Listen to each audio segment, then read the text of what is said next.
Ryan Easterling for Illini Playbook here with Scott Burgess of Chicago Hoops, and fall action is underway here in Chicago as far as hoops goes. Football season's been underway for about a month now, but basketball not too far behind. The action's been great so far. A few of the guys are a little out of shape, and that's to be expected after a long summer, but some impressive performances, and we're going to highlight a few now, and Scott's going to start us off with a player from Morgan Park. Yeah, Ryan, in an event like this, the Mac Irvin Back to School Jam, we're looking for players that have risen their stock over the last couple months, really since AAU season ended. One player I was really impressed with today was Kane Harris, the two-guard from Morgan Park. A strong and athletic, wing that can really get to the basket, has improved his jumper, and I think that's one area that I really noticed. In one of the games we saw today, he hit, I think, 4 consecutive jumpers to start the game. Later on, had some nice drives to the hoop. Really athletic, good in transition. He had a couple of those nice up and under moves. He went right at Big Cliff. I mean, he wasn't afraid of him at all.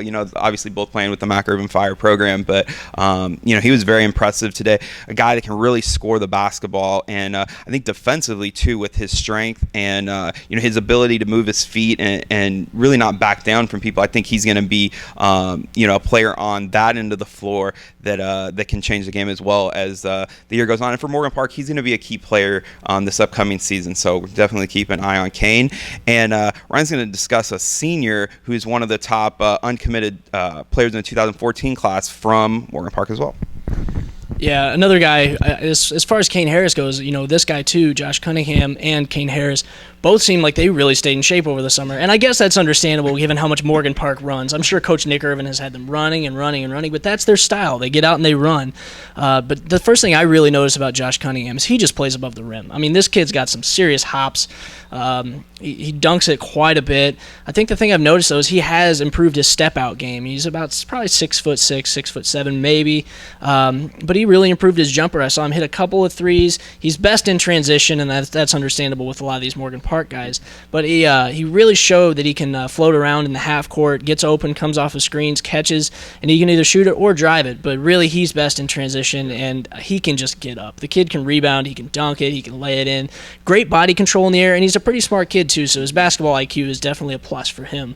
And another athletic guy, he's a junior in this class, Scott's going to tell us about, in Taylor Adway. Yeah, I was really impressed with Taylor Adway. Taylor Adway goes to Hillcrest High School. He's a junior, kind of a bouncy power forward. Really like what he did as a sophomore, in spurts for them, kind of bringing energy for their team, running the floor. What he did really well this weekend was block shots. I mean, in one game he had like 4 in the first half, and he had 2 or 3 in the second half. He was just protecting the rim, and as you know, Ryan, that's such a coveted asset that colleges look for in a prospect, is someone that can protect the rim at the next level. And I think if he continues to improve his offensive skill set, he finished it well around the hoop, kind of on junk point, had a nice little baby hook on one, stepped out to take some jump shots, was a little bit long on a few of them, but good form on the jumper. So I think he has some potential on that end of the floor, but what he does offensive rebounding and blocking shots, and also he just has a great knack for grabbing the ball. He's got good hands on both ends of the floor, so I think he's definitely a prospect to look out for. And one of the better guard prospects in the class of 2014, Ryan's going to discuss, and he committed to some school the other day, I heard. Yeah, it caused a little bit of a stir. There was some attention on it. It's a school named Kentucky, if you haven't heard of it. Tyler Eulis, very impressive at this event. You can tell he's kind of like a coach on the floor for his team at Marian Catholic, and I mean, go figure. He's another one of those high basketball IQ players, very under control. I mean, he's lightning quick, and he's so in his being short. He's got an advantage in some senses. I mean, it's going to be tough for him on defense a little bit, but he plays very aggressive defense, and he's a pickpocket. But being short, he gets around a lot of screens, and he gets open really easily.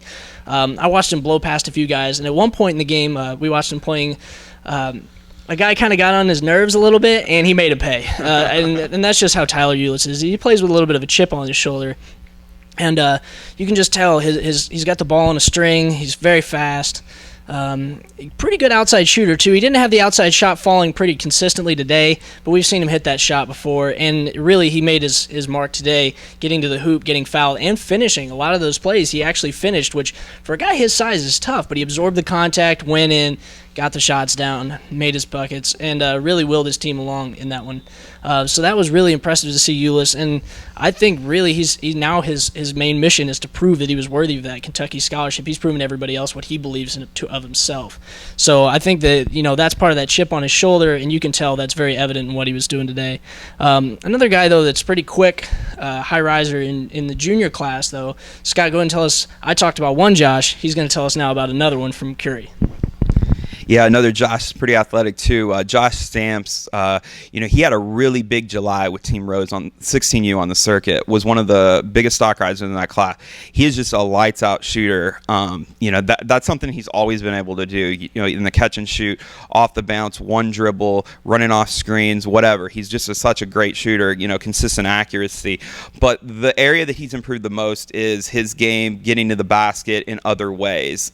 His handles have really improved. He continues to bring more different things to the team other than just perimeter shooting. Getting to the basket. I think he's become a pretty good defender. He's rebounding. He's getting stronger too. Josh has been a kid that was kind of wiry strong, but he continues to add some bulk, and he's definitely one of the best juniors in the state of Illinois. Continues to see his stock rise, just a go-to scorer. And it's going to be a guy this year for Curry that they're going to look toward to. When Cliff gets two guys backed in on him, they got it. If he has someone to throw it out to, that's going to soften the defense for them. So, he's going to be a key player this season for them, and a prospect to continue to watch out for.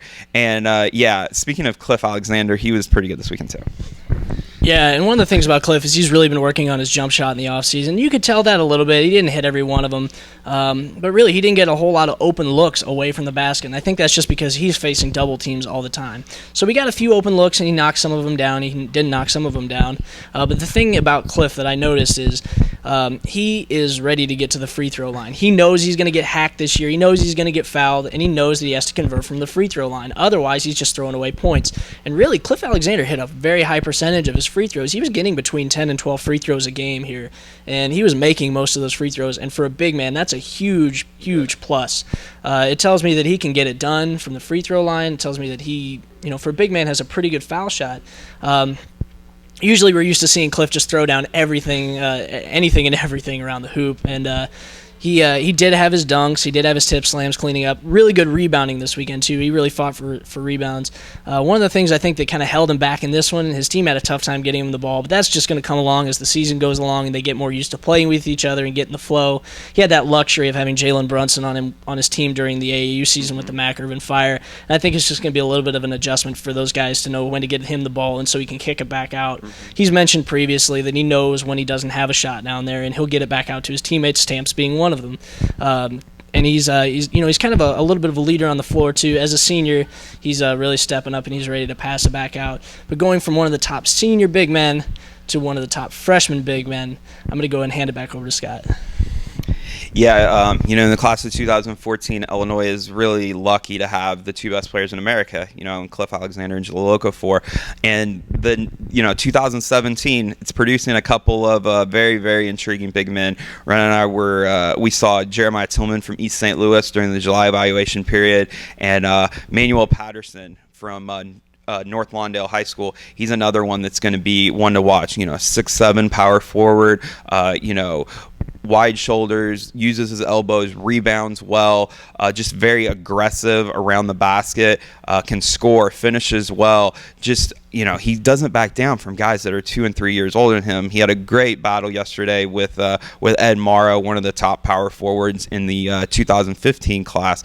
So Manuel Patterson's definitely a player to watch in that class, in a class that continues to, every event I go to, I find another one that in that class that could potentially be a top 10 player in that class. So really looking forward to the future of the state of Illinois. I guess you could throw in Mahir Williams, who we saw from Proviso East this week on a point guard that played really well. A pass first point guard that can get everyone involved. So class of 2017 is looking good, but we got a lot of recruiting news to still cover in 14 and 15 and 16. So just stay locked with state of Illinois, because there's a lot more to come.